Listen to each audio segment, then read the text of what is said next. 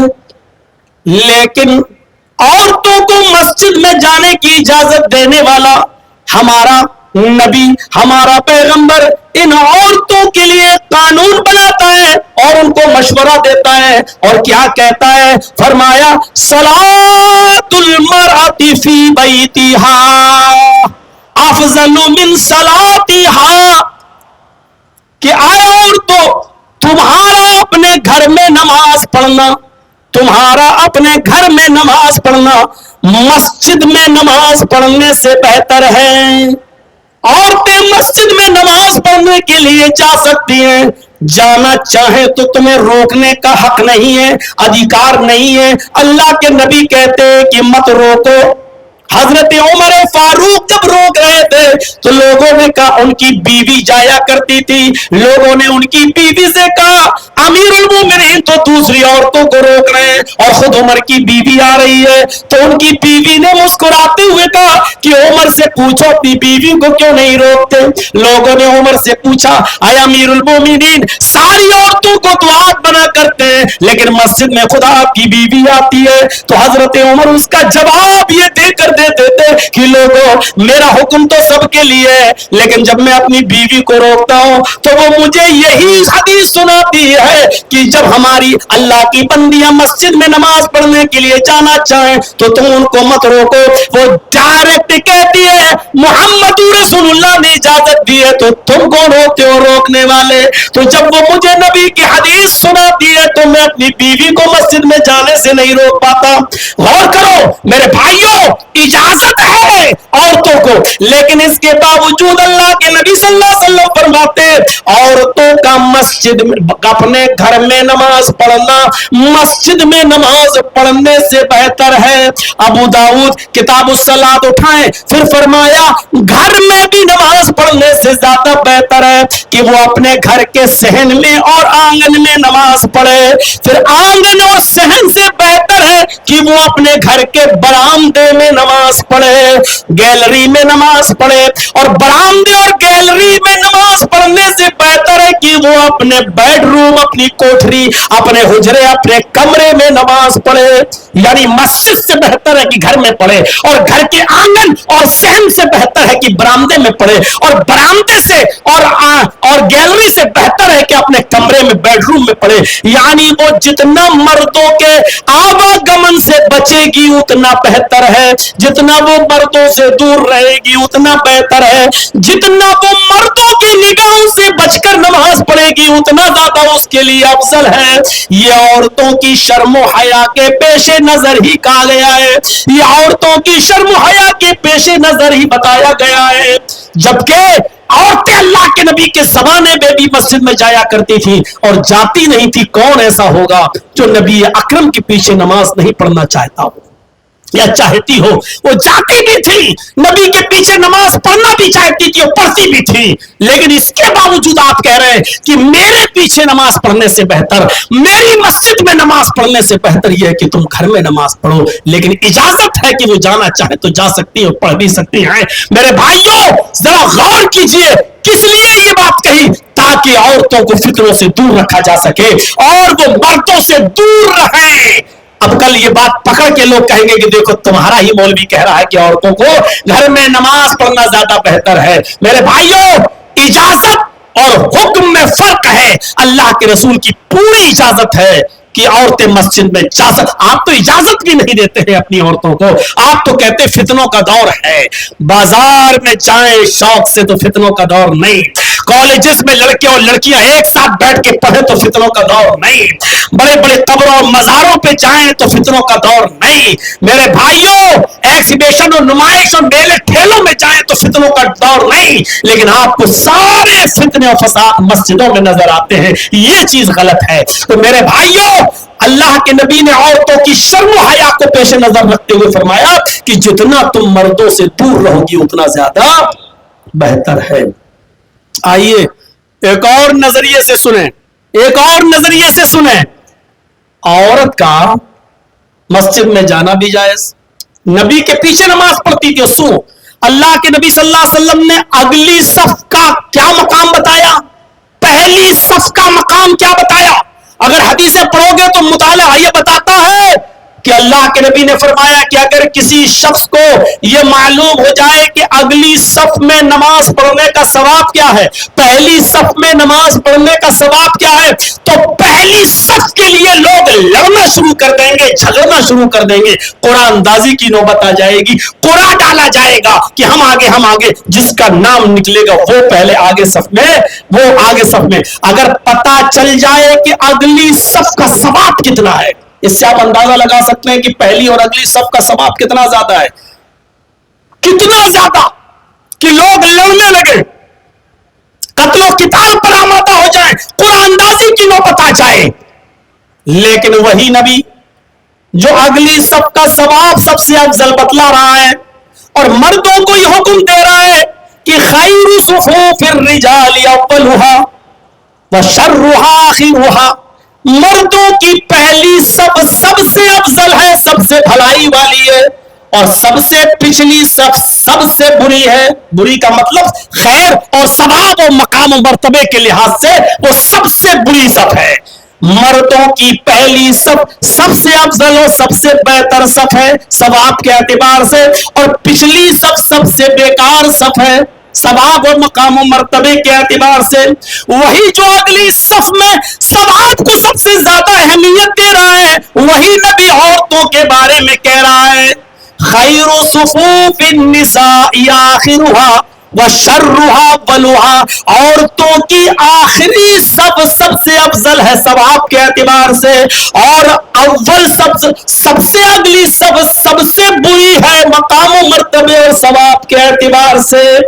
عورتوں کی پچھلی صف, جرجی صاحب جس مسجد میں نماز پڑھا رہے ہیں میرے پیچھے 7 صفیں مردوں کی لگی ہوئی ہیں, اس کے بعد پردہ پڑا ہوا ہے, اس کے بعد 5-6 صفیں عورتوں کی لگی ہوئی ہیں. اب آپ غور کرو, مولانا جرجیس جس مسجد میں نماز پڑھا رہے ہیں ان کے پیچھے ان کے آگے والی مردوں کی صف سب سے بہتر ہے, سب سے افضل ہے ثواب کے اعتبار سے اور مقام و مرتبے کے اعتبار سے, اور مردوں کی 7ویں صف جو پیچھے لگی ہے کھڑی ہے وہ سب سے بیکار ہے, سب سے بری ہے مقام و مرتبے اور ثواب کے اعتبار سے. اس کے بعد پردہ پڑا ہے اور پردے کے پیچھے پھر 5 صفیں عورتوں کی لگی ہیں, ان میں پہلی صف عورتوں کی سب سے بیکار اور بری صف ہے عورتوں کی مقام و مرتبے اور ثواب کے اعتبار سے, اور 5ویں صف جو سب سے پیچھے لگی ہوئی ہے وہ سب سے افضل اور ثواب کے اعتبار سے سب سے بہتر ہے. کیوں؟ کیونکہ پچھلی صف مردوں سے اتنی زیادہ دور ہے. تو جو عورتوں کی صف مردوں سے جتنا دور ہے مقام و مرتبے کے اعتبار سے وہ اتنا ہی زیادہ ثواب کو پہنچ رہی ہے. اس کا مطلب یہ ہے کہ جو عورت مرد سے جتنا دور رہتی ہے مقام و مرتبے کے اعتبار سے, شرم و حیا کے اعتبار سے, وہ عورت اتنی ہی زیادہ کامیاب اور اتنی زیادہ بہتر مانی جاتی ہے.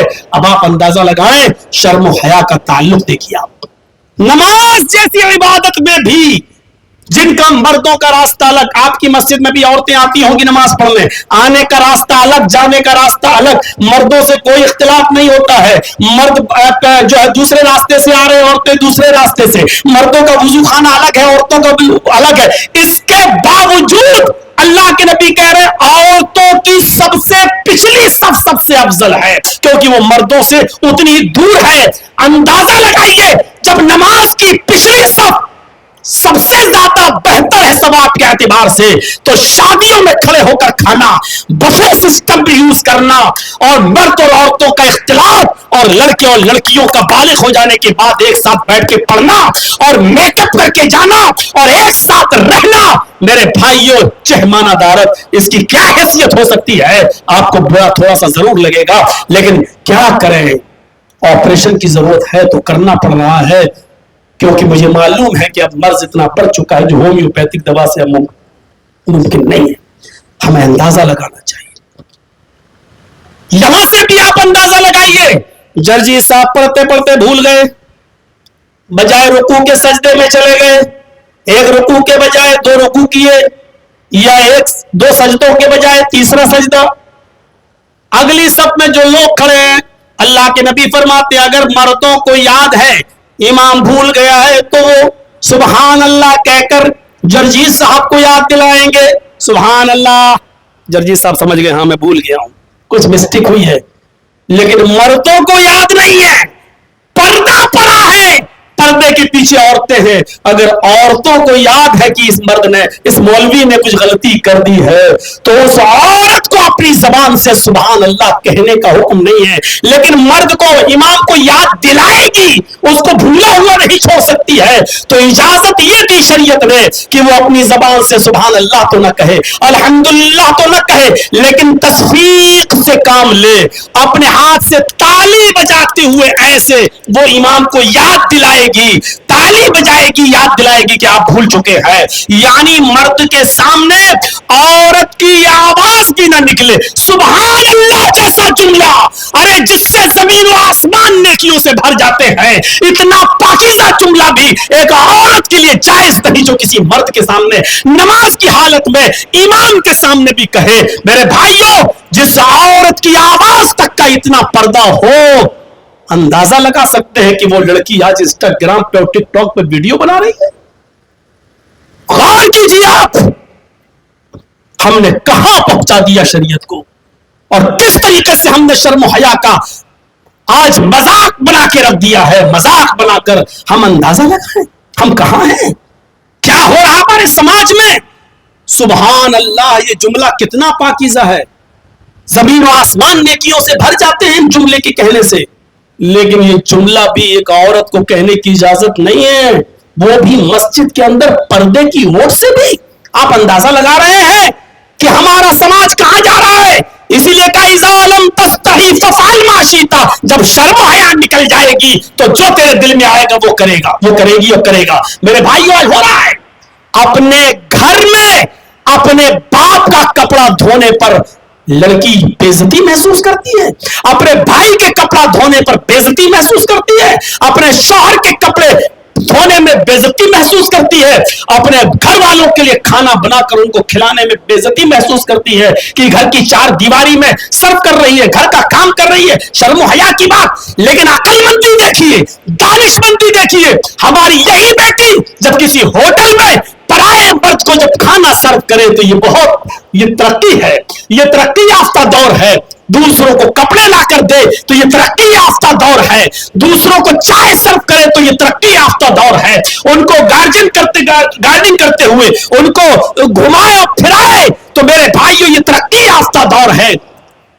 کیا سوچ ہے آج ہماری، یہ شرم و حیا جب نکل جاتی ہے میرے بھائیوں تو یہی ہوتا ہے، اپنے ماں باپ اپنے بھائیوں کو کھانا کھلانے میں لڑکی شرم و حیا محسوس کرتی ہے، لیکن دوسروں کے لیے وہ عزت محسوس کرتی ہے اور کہتی ہے کہ یہ آزادی ہے، آزادی نسواں کا یہ دھوکہ ہے، یہ دھوکہ ہے۔ میری بہنوں سمجھنے کی کوشش کرو، سمجھنے کی، ارے شریعت نے تو تمہاری شرم و حیا کا اتنا خیال رکھا، ہمارے نبی نے تو اتنا خیال رکھا کہ شادی کے منڈل پہ بیٹھی ہوئی ہو، اس موقع پر شوہر کے آدمی کے نکاح سے پہلے، لڑکے کے نکاح سے پہلے آپ سے پوچھا جا رہا ہے کہ فلاں لڑکے کے ساتھ اتنے روپے مہر کے بس آپ کا نکاح کیا جا رہا ہے، کیا وہ رشتہ آپ کو قبول ہے؟ اس موقع پر بھی شریعت نے نہیں کہا کہ تم زبردستی اپنے منہ سے کہو کہ ہاں مجھے قبول ہے۔ سوچو، پہلی بات تو یہ جہالت ہے کہ اس موقع پر ہم پوچھتے ہیں، ارے جب رشتہ لگا اسی موقع پر پوچھ لیجئے کہ بیٹی فلاں لڑکے کے ساتھ رشتہ آیا ہے،